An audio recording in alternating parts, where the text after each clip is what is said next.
आइए खबरों की शुरुआत करेंगे आज की सबसे बड़ी खबर के साथ। आपको दिखाएंगे कैसे प्रधानमंत्री ने नेताजी की प्रतिमा का अनावरण किया, लेकिन उससे पहले बात करेंगे योगी के इन 3 ब्रह्मास्त्र की।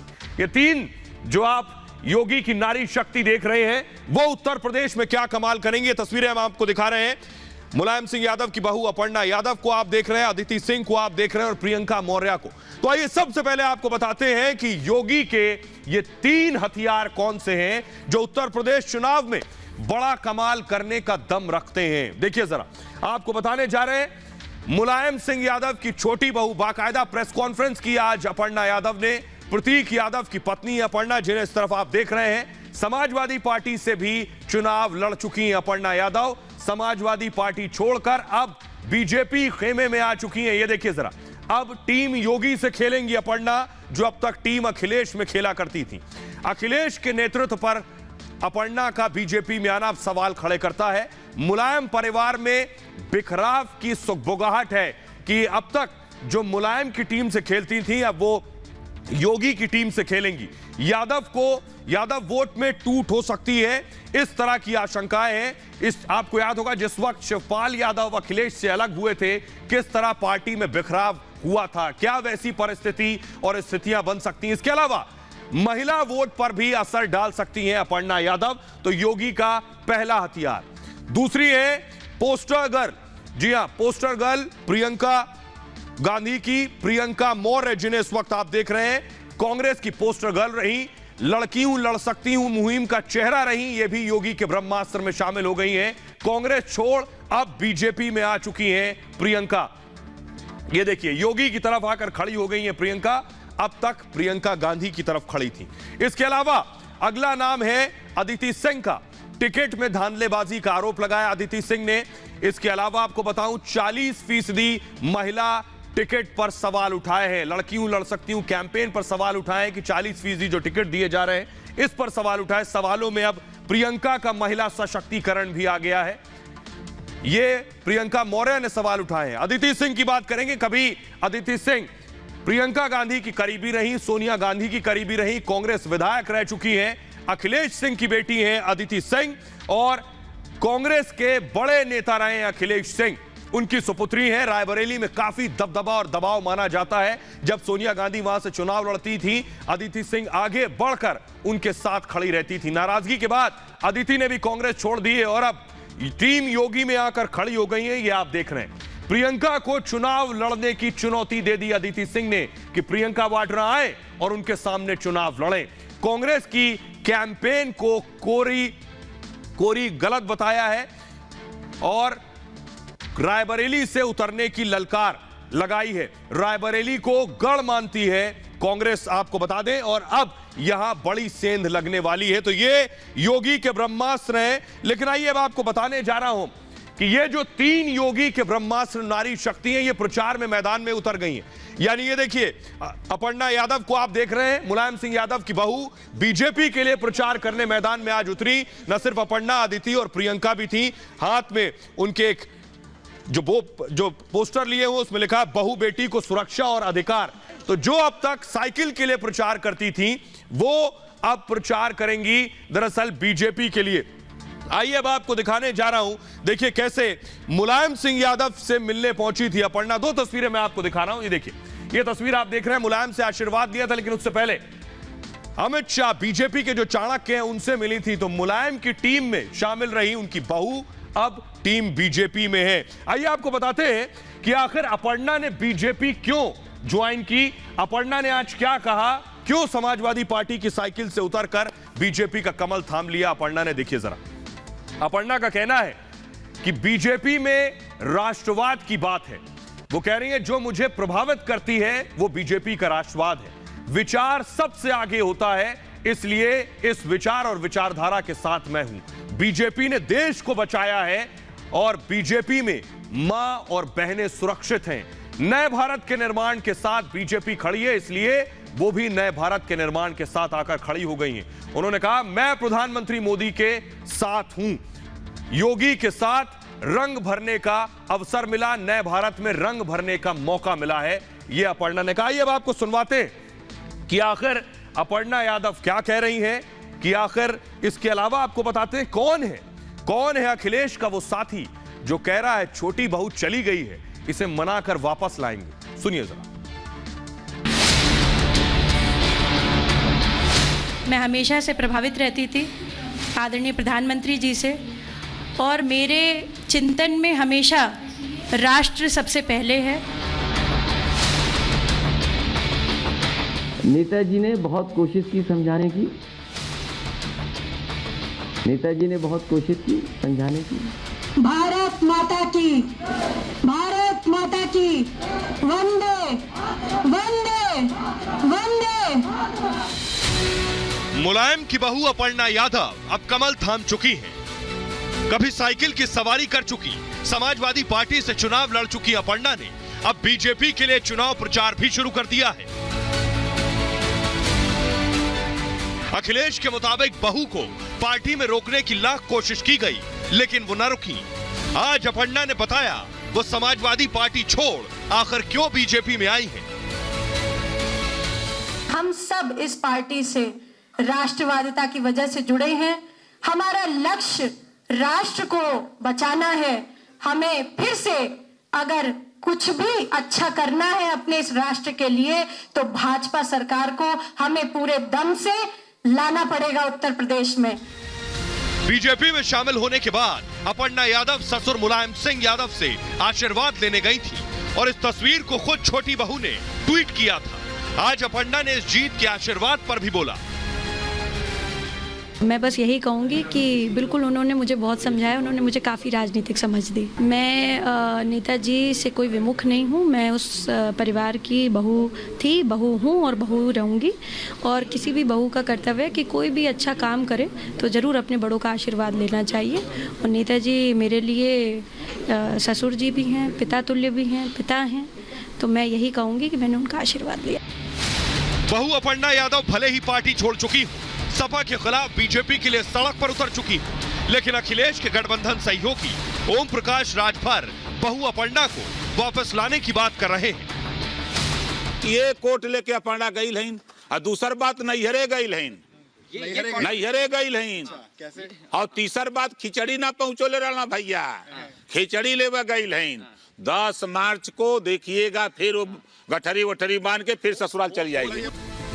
यानी न सिर्फ सपा बल्कि उनके सहयोगी भी समझ रहे हैं कि बहू का बागी होकर बीजेपी में जाना चुनाव में नुकसान कर सकता है।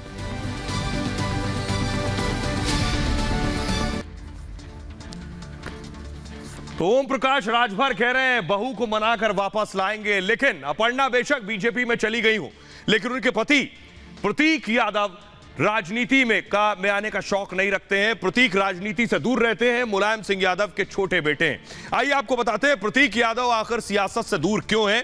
अपर्णा के पति हैं प्रतीक, और प्रतीक अमूमन करते क्या है उनके बारे में आपको बताता हूं। प्रतीक को दरअसल राजनीति में प्रतीक यादव कोई रुचि नहीं रखते हैं। यह तस्वीर जो आप देख रहे हैं ये प्रतीक की है।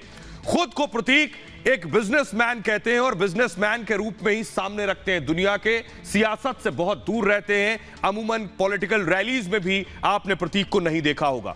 प्रतीक का रियल एस्टेट का बिजनेस है, वो इसी बिजनेस में मशगूल रहते हैं। प्रतीक दरअसल आलीशान जिम के मालिक हैं। तस्वीर देखकर आप समझ सकते हैं कि आखिर उन्हें जिमिंग का शौक है।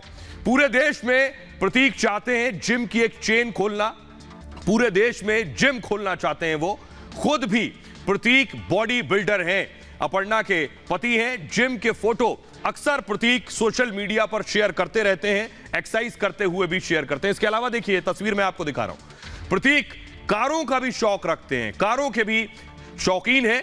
प्रतीक के पास लैम्बोर्गिनी है और इसके अलावा इस कार की कीमत आपको बताऊं 5 करोड़ रुपए। जी हां, इस कार की कीमत है 5 करोड़ रुपए। प्रतीक यादव ने आपको बताऊं कि लंदन से पढ़ाई लिखाई की है। मुलायम सिंह के छोटे सुपुत्र लंदन में पढ़ाई की। अपर्णा के साथ प्रतीक ने प्रेम विवाह किया था, लव मैरिज की थी। खुद अपर्णा ने भी ब्रिटेन से पढ़ाई की है। जी हां, ब्रिटेन जाकर अपर्णा ने पढ़ाई की है। तो ये तो बात हो गई अपर्णा की, लेकिन सिर्फ अपर्णा नहीं, अपर्णा के अलावा योगी के ब्रह्मास्त्र में जो अगला नाम है वो है अदिति सिंह का, ये देख रहे हैं राहुल गांधी, और राहुल गांधी के ठीक बगल में जो खड़ी हैं ये है अदिति सिंह। मंच पर देखिए प्रियंका गांधी, राहुल गांधी और अदिति सिंह। अब आप समझिए कभी कितना करीब और नजदीकी हुआ करती थी। ये देखिए बात कर रही राहुल गांधी से, अदिति सिंह राहुल गांधी के ठीक बगल में बैठी हैं, इतना नजदीकी हुआ करती थी। रायबरेली से विधायक है और सोनिया गांधी की जीत हार में अदिति सिंह और उनके परिवार का बड़ा योगदान हुआ करता था। दूसरी तस्वीर मैं आपको दिखाऊं, ये अदिति सिंह अब बीजेपी में आ चुकी हैं, यानी कांग्रेस से हाथ छोड़कर और बीजेपी का कमल थाम चुकी हैं। ये भी योगी के ब्रह्मास्त्र में शामिल। अगली तस्वीर देखिए जरा, प्रियंका मौर्य, ये तस्वीर ध्यान से देखिए। कांग्रेस के पोस्टर में प्रियंका मौर्य की तस्वीर थी और ये प्रियंका मौर्य दरअसल खुद सोचिए जिस पोस्टर पर कांग्रेस चुनाव लड़ रही है, लड़की हूं लड़ सकती हूं, उसकी पोस्टर गर्ल यहां से निकलकर कांग्रेस के पोस्टर से निकलकर बीजेपी में आ गई। ये देख रहे हैं आप, प्रियंका ने भी बीजेपी ज्वाइन कर ली है। आइए योगी के दोनों हथियार आज प्रेस कॉन्फ्रेंस में शामिल हुए, क्या कह रहे हैं जरा सुनिए। बीजेपी की जो भी योजनाएं रही हैं, जो पॉलिसीज रही हैं, चाहे वो उज्ज्वला योजना हो, चाहे वो इज्जत घर जो बने हैं, चाहे वो जो कॉलोनीज आ रही हैं महिलाओं के नाम पे आ रही हैं, चाहे वो जो भी योजना हो, मैंने देखा है कि इससे ज्यादा महिला सेंट्रिक योजनाएं कभी भी किसी सरकार ने नहीं दी हैं। सारी योजनाएं जो हैं, 80% योजनाएं जो हैं, मैं मानती हूँ वो महिलाओं के हित में बनाई जा रही है। और खुद एक महिला विधायक होने के नाते इस सारी योजनाओं के लिए मैं आदरणीय प्रधानमंत्री जी को, आदरणीय मुख्यमंत्री जी को तहे दिल से धन्यवाद कहना चाहती हूँ। योगी जी, माननीय योगी जी, माननीय मोदी जी के नेतृत्व में मेहनत से कार्य करेंगे और समाज हित के लिए, राष्ट्र हित के लिए एक होकर के एक नए तरीके से, एक नई तरीके की ऊर्जा से हम सब साथ कार्य करेंगे और आगे बढ़ेंगे। और आइए खबरों में आगे बढ़ते हैं। आज की एक और बड़ी खबर, और बहुत बड़ी खबर, बड़े लंबे वक्त से जो उधार था सम्मान, वो सम्मान आज महानायक को महासम्मान दिया गया। आपको दिखाने जा रहे हैं प्रधानमंत्री नरेंद्र मोदी ने कुछ इस तरह, देखिए जरा, ये तस्वीर हम आपको दिखा रहे हैं होलोग्राम की। प्रधानमंत्री नरेंद्र मोदी ने इसका अनावरण किया और देखिए किस भव्य तरीके से इंडिया गेट के ठीक सामने जो कैनोपी है उस पर नेताजी सुभाष चंद्र बोस की प्रतिमा का प्रधानमंत्री ने अनावरण किया। ये होलोग्राम प्रतिमा है। आइए अब आपको बताने जा रहे हैं ये होलोग्राम प्रतिमा बन कहां रही है। आपने सुन तो लिया, ये बनेगी कहां। ये देख रहे हैं आप, ये मैं आपको तस्वीर दिखा रहा हूं 26 जनवरी की राजपथ की परेड की, जहां परेड होती है हर साल। इसी परेड का जो रास्ता है राजपथ, उसके ठीक सामने इंडिया गेट। दूसरी तस्वीर जरा मैं दिखाऊं, दूसरी तस्वीर ये देख रहे हैं आप, ये राष्ट्रपति भवन, अगर आपने देखा है राष्ट्रपति भवन से ठीक सामने रास्ता जाता है, ये रायसीना हिल से रास्ता जाता है और ये देखिए ये रास्ता सीधे इंडिया गेट से जो ये आपको कैनोपी दिख रही है इसी में खड़ी की जाएगी सुभाष चंद्र बोस की प्रतिमा। अभी यहीं पर होलोग्राम, ये जो आप देख रहे हैं ये यहीं पर खड़ा किया। फुल स्क्रीन जरा मैं दिखाऊं तस्वीरें और इंडिया गेट की तस्वीर के साथ दिखाऊं तो आप बखूबी समझ पाएंगे कि आखिर ये तस्वीर कहां मूर्ति रखी जाएगी, अभी होलोग्राम कहां बनाया गया। ये आपको बताते हैं ये होलोग्राम है क्या। सुन तो लिया आपने, ये होलोग्राम है क्या, यहां पे कैसे मूर्ति रखी जाएगी और अभी किस तरह से ये होलोग्राम काम करेगा, ये मैं आपको दिखाने जा रहा हूं। पहली बार बहुत से लोगों ने इसका नाम सुना है। ये देखिए जरा, ये मैं आपको बता रहा हूं ये आखिर भला क्या है, होगा क्या। देखिए प्रधानमंत्री मोदी ने होलोग्राम प्रतिमा का अनावरण किया है, जो आप देख रहे हैं कुछ इसी तरह से। ये खास तरह की होलोग्राम प्रतिमा है। होलोग्राम होता क्या है, मूर्ति लगने तक इसी तरह की होलोग्राम प्रतिमा रहेगी। ये खास तरह की लाइट, एक लाइट है, ये लाइट डाली जा रही है, इसे होलोग्राम कहते हैं। देखने में ये वास्तव में मूर्ति की तरह दिखती है, लेकिन लेजर लाइट के जरिए इस मूर्ति को फिलहाल बना दिया गया है। वहां 3D होलोग्राम तकनीक का यहां इस्तेमाल किया गया है और ये होलोग्राम कई साइड से, इसे अलग अलग साइड से आप देख सकते हैं। जिस तरह मूर्ति होती है उसी तरह ये होलोग्राम होगा, लेकिन ये वर्चुअल रूप से तैयार किया गया है, यानी लेजर लाइट के जरिए तैयार किया गया है। 3D फिल्म देखने के लिए आपको चश्मा लगाना होता है जब आप 3D फिल्म देखते हैं, लेकिन 3D होलोग्राम के लिए आपको चश्मा लगाना नहीं होगा। इसके अलावा ग्रेनाइट की प्रतिमा, जो यहां प्रतिमा लगेगी वो 28 फुट ऊंची होगी और 6 फुट चौड़ी होगी। तेलंगाना के खम्मम जिले की ग्रेनाइट का इस्तेमाल होगा इस प्रतिमा के लिए। इंडिया गेट पर बनी छतरी में लगाई जाएगी ये प्रतिमा, ये जो कैनोपी है इसमें ये प्रतिमा लगाई जाएगी। लेकिन आइए अब आपको सुनवाने जा रहा हूं। सोचिए, नेताजी सुभाष चंद्र बोस को सम्मान न जाने कब मिल जाना चाहिए था। आज हम और आप खुश हैं, लेकिन सबसे ज्यादा गर्व जो महसूस कर रहे हैं वो नेताजी के परिवार वाले, नेताजी के भतीजे क्या कह रहे हैं, उन्हें जरा सुनिए। मेरे ख्याल से जो सबसे महत्वपूर्ण जगह इंडिया में, हिंदुस्तान में है, वो वही जगह है राजपथ, वहाँ पे राष्ट्रपति भवन है और इंडिया गेट है। उससे ज़्यादा इम्पोर्टेंट जगह इंडिया में कहीं नहीं है। और इसलिए ये और भी महत्वपूर्ण है क्योंकि सबसे इम्पोर्टेंट जगह इंडिया में वहीं पे मोदी जी ने डिसाइड किया है कि वो वहाँ पे। तो आपने सुना नेताजी के भतीजे को, लेकिन आइए मैं आपको दिखाने जा रहा हूं ये प्रतिमा जहां बननी है वहां पहले किसकी प्रतिमा लगी थी जो कई साल पहले हटा दी गई। देखिए जरा, ये मैं आपको दिखा रहा हूं पहली तस्वीर जो आप देख रहे हैं, नेताजी के होलोग्राम जहां अनावरण किया प्रधानमंत्री मोदी ने, वो आप देख रहे हैं। और दूसरी जो मैं आपको दिखा रहा हूं यह है जॉर्ज पंचम। जॉर्ज पंचम की प्रतिमा यहां आजादी के पहले और कुछ वक्त बाद तक लगी रही। आइए मैं आपको बताने जा रहा हूं जॉर्ज पंचम जिनकी मूर्ति आप देख रहे हैं दूसरी, वो हैं कौन। आइए जरा जॉर्ज पंचम के बारे में आपको बताता हूं। जॉर्ज पंचम कौन थे, सबसे पहले ग्राफिक्स के जरिए मैं आपको दिखाऊंगा। जल्दी से जरा ग्राफिक्स दिखाइए। ये मैं आपको दिखा रहा हूं 1910 में, ये जो आप देख रहे हैं इंडिया गेट के ठीक सामने जॉर्ज पंचम की पहले प्रतिमा हुआ करती थी। 1910 से 1936 तक ब्रिटेन के सम्राट रहे थे। इंडिया गेट पर उनकी प्रतिमा लगाई गई थी और आजादी से पहले 1938 में यह प्रतिमा लगाई गई थी। नई दिल्ली से जॉर्ज पंचम का बहुत खास ताल्लुक है। नई देश की राजधानी दिल्ली से क्या ताल्लुक है, जॉर्ज पंचम के वक्त देश की राजधानी को शिफ्ट किया गया। पहले राजधानी होती थी कोलकाता, 1911 में कोलकाता से दिल्ली को राजधानी बनाया गया था और क्वीन मैरी के साथ पंचम विशेष रेलगाड़ी से दिल्ली आए थे उस वक्त, और दिल्ली दरबार में सम्राट और महारानी ने हिस्सा लिया था। आजादी के 21 साल बाद तक पंचम की मूर्ति यहां पर लगी रही। 21 साल बाद तक मूर्ति इंडिया गेट के सामने लगी थी। 1968 में जॉर्ज पंचम की मूर्ति को हटा दिया गया था।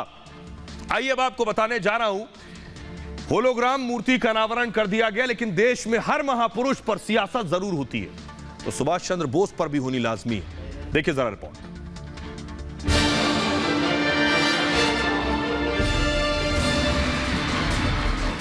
नेताजी को आज वो सम्मान हासिल हुआ जिसके वो हकदार थे।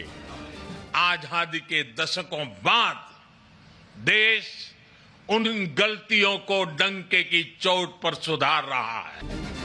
प्रधानमंत्री मोदी ने नेताजी की 125वीं जयंती पर जैसे ही होलोग्राम मूर्ति का अनावरण किया, करोड़ों देशवासियों का सालों पुराना ख्वाब पूरा हो गया। जिन्होंने भारत की धरती पर पहली आजाद सरकार को स्थापित किया था, हमारे उन नेताजी की भव्य प्रतिमा आज डिजिटल स्वरूप में इंडिया गेट के समीप स्थापित हो रही है। भारत में राष्ट्रवाद ने ऐसी सृजनात्मक शक्ति का संचार किया है जो सदियों से लोगों के अंदर सोई पड़ी थी। हमें राष्ट्रवाद भी जिंदा रखना है। इस मौके पर पीएम मोदी ने कांग्रेस पर जोरदार हमला बोलते हुए कहा, आजादी की महान विभूतियों को नजरअंदाज किया गया, देश की संस्कृति से खिलवाड़ हुआ। ये दुर्भाग्य रहा कि आजादी के बाद देश की संस्कृति और संस्कारों के साथ ही अनेक महान व्यक्तित्वों के योगदान को मिटाने का काम किया गया।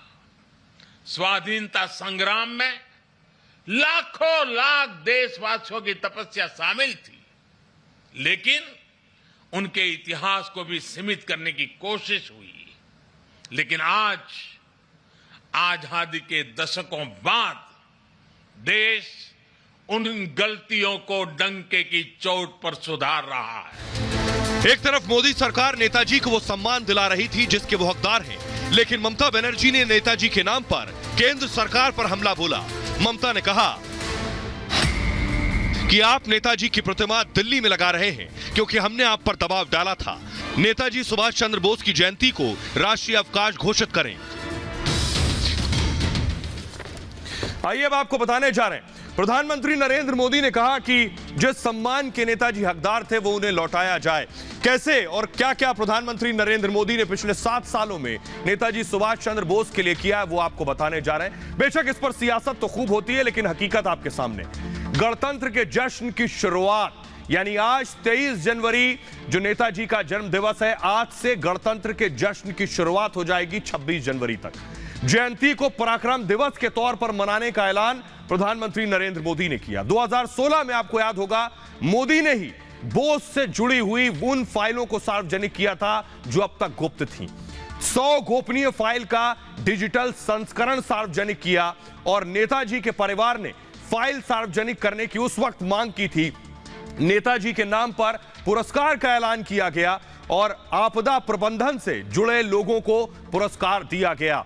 नेताजी की होलोग्राम प्रतिमा का आज अनावरण किया, वो तस्वीर मैंने आपको दिखाई, और इंडिया गेट पर नेताजी की मूर्ति लगाने का ऐलान किया। यह प्रधानमंत्री नरेंद्र मोदी ने अब तक किया है। लेकिन एक सवाल बहुत बड़ा है और लाजमी है कि क्या सुभाष चंद्र बोस को नजरअंदाज किया गया? इतिहासकार ये सवाल उठाते हैं। आज के बहुत से विशेषज्ञ ये कहते हैं कि दोनों को, क्या नेहरू के आगे सुभाष चंद्र बोस को नजरअंदाज किया गया? बहुत सी किताबें लिखी गई, वो तस्वीर जरा किताबों की मैं आपको दिखाऊं। बहुत सी किताबें लिखी गई जो कहती हैं कि खासतौर पर जीडी बख्शी की किताब एन इंडियन समुराय जो ये कहती है कि नेहरू नहीं बोस थे प्रधानमंत्री और बोस ने ही आजादी दिलाई। आइए आपको बताने जा रहे हैं इन किताबों में ऐसा लिखा क्या है। देखिए जरा, पहली बार आप ये जानने जा रहे हैं कि आखिर इन किताबों में क्या लिखा है जो ये कहती है कि पहले प्रधानमंत्री सुभाष चंद्र बोस थे। ये आपके सामने, ध्यान से पढ़िएगा।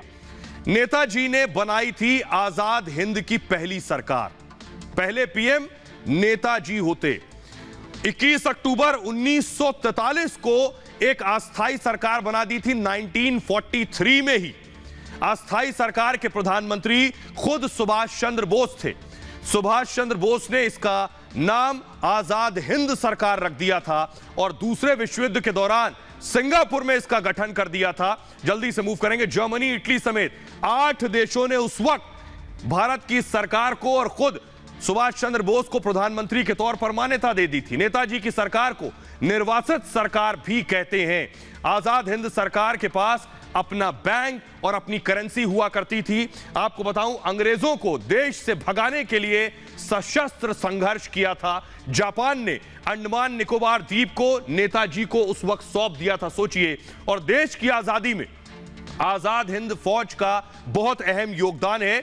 सुभाष चंद्र बोस की हिंद फौज ने खोला था अंग्रेजों के खिलाफ मोर्चा उस दौरान। और ब्रिटिश पीएम, बड़ी इंपॉर्टेंट बात यह है कि ब्रिटिश प्रधानमंत्री क्लेमेंट एटली ने सुभाष चंद्र बोस को लेकर बहुत बड़ी बात कही थी। उन्होंने कहा था आजाद हिंद फौज ने ब्रिटिश साम्राज्य की नींव हिला दी थी। सोचिए, ब्रिटिश पीएम कह रहे थे, यानी अंग्रेजों के पीएम ये कह रहे थे कि अंग्रेजी हुकूमत की जड़ें हिला दी थी। नेताजी के प्रपौत्र ने कहा था बोस ही थे देश के पहले प्रधानमंत्री। आजादी से पहले विमान हादसे में नेताजी का निधन हो गया था। आजादी के वक्त जवाहरलाल नेहरू कांग्रेस के अध्यक्ष हुआ करते थे, इसलिए नेहरू देश के पहले प्रधानमंत्री बने। और आइए, इस किताब को लिखने वाले खुद वो फौजी जीडी बख्शी, वो क्या कह रहे हैं उन्हें जरा सुनिए।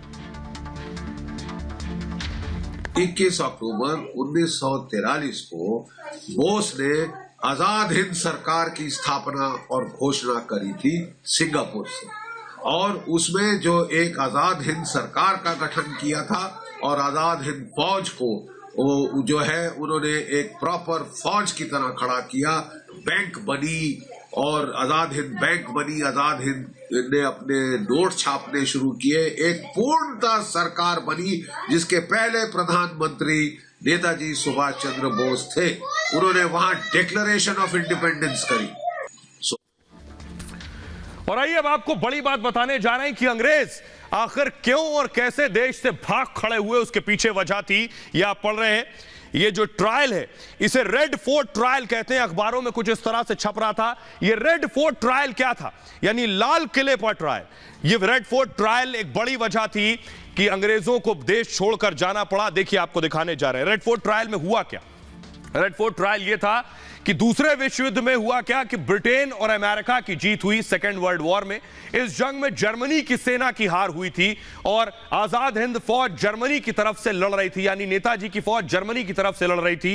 हिंद फौज के अधिकारियों की गिरफ्तारी हुई। उस दरमियान अधिकारियों पर राष्ट्रद्रोह का केस चलाया गया और कड़ी यातनाएं दी गई, कुछ को मौत की सजा दी गई। प्रताड़ना को रेड फोर्ट ट्रायल नाम दिया गया। हुआ क्या कि नेताजी के जब अफसरों को, सैनिकों को प्रताड़ित किया जा रहा था, इस मुकदमे ने देश के बाकी सैनिकों को आक्रोश से भर दिया था जो अंग्रेजी हुकूमत के साथ थे। 1946 में नेवी में 20,000 सैनिकों ने उस वक्त बगावत कर दी थी। ब्रिटिश हुकूमत के खिलाफ बगावत शुरू हुई और उसके बाद इस बगावत से दूसरी सेनाएं भी प्रेरित हो गई और इतनी प्रेरित हो गई कि एयरफोर्स, सशस्त्र सेना में भी बगावत शुरू हो गई। यही डर ब्रिटिश साम्राज्य को और ज्यादा खौफजदा कर रहा था। 2.5 लाख भारतीयों को ब्रिटिश सेना ने डर की वजह से हटा दिया था। ब्रिटिश सेना में केवल 40,000 अंग्रेज बचे थे। उस दरमियान ब्रिटिश सेना युद्ध करने की स्थिति में नहीं थी और अंग्रेजों के पास भारत छोड़ने के सिवाय विकल्प नहीं था। यही बात ब्रिटेन के पीएम ने कही थी। लेकिन सुभाष चंद्र बोस, उस वक्त हुआ एक अफसोसनाक हादसा। यह कहा जाता है कि एक विमान में सवार थे सुभाष चंद्र बोस और उनका विमान क्रैश हो गया। दूसरी तस्वीरें दिखाने जा रहा हूं मैं आपको। एक विमान जो ताइवान के ऊपर से उड़ रहा था, ये तस्वीरें दिखा रहे हैं। ये बताया जाता है वो विमान क्रैश उस वक्त हुआ, क्या परिस्थिति थी, कैसे वो विमान क्रैश हुआ। आज से पहले शायद आपको ना पता हो हकीकत, किन परिस्थितियों में, कहां वो विमान उड़ान भर रहा था, कैसे वो विमान जमीन पर आ गया और सुभाष चंद्र बोस उस विमान में मौजूद थे। तो आखिर उस विमान की पूरी कहानी क्या है, उस क्रैश की पूरी कहानी क्या है, ये मैं आपको बताने जा रहा हूं। बहुत से लोग इस पर सवाल भी उठाते हैं, लेकिन उस दौरान हुआ क्या था, चश्मदीद जो उस वक्त मौजूद थे उन्होंने क्या कहा, वो आपको बताने जा रहा हूं। ये देखिए जरा, ये आप देख रहे हैं विमान, कुछ इस तरह से विमान क्रैश हुआ। ताइवान के ताइपे शहर में नेताजी का विमान क्रैश हुआ और प्लेन में सुभाष चंद्र बोस जहां बैठे थे उसके ठीक ऊपर पेट्रोल टैंक था। पेट्रोल टैंक नेताजी के ठीक ऊपर था। हुआ क्या कि जब विमान क्रैश हुआ तो टैंक नेताजी पर, पेट्रोल टैंक नेताजी पर गिर गया। टैंक गिरने से नेताजी पूरी तरह पेट्रोल में भीग गए। प्लेन में नेताजी के साथ कर्नल हबीब मौजूद थे उस वक्त। कर्नल हबीब ने हादसे की पूरी कहानी बताई। उनके मुताबिक क्रैश के बाद नेताजी निकले विमान से, शरीर पर पेट्रोल था पूरा और स्वेटर में आग लग गई थी सुभाष चंद्र बोस के। वो बुरी तरह से जल रहे थे। आप अंदाजा लगा सकते हैं, नेताजी को लगा कि वो अब नहीं बचेंगे। नेताजी ने देशवासियों के लिए उस वक्त एक संदेश छोड़ा और कर्नल हबीब से कहा था कि हिंदुस्तान जरूर जीतेगा। उन्होंने उस वक्त कहा था, मैं आखिरी दम तक आजादी के लिए लड़ा हूं और आजादी की लड़ाई आगे भी जारी रखें।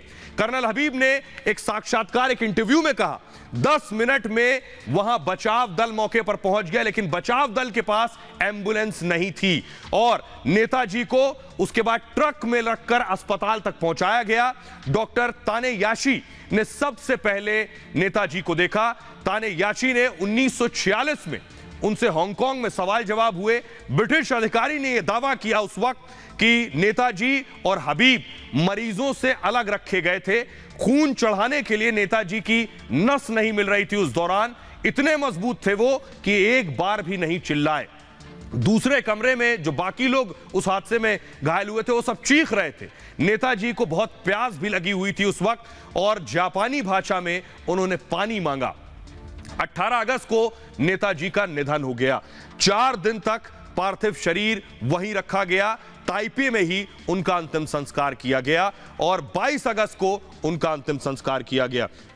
तो यह बात हो गई जो कर्नल हबीब ने कही, लेकिन नेताजी के परिवार को आज भी संशय है, आज भी उनके जहन में ढेरों सवाल है। उनके भतीजे क्या कह रहे हैं, जरा वो सुनिए।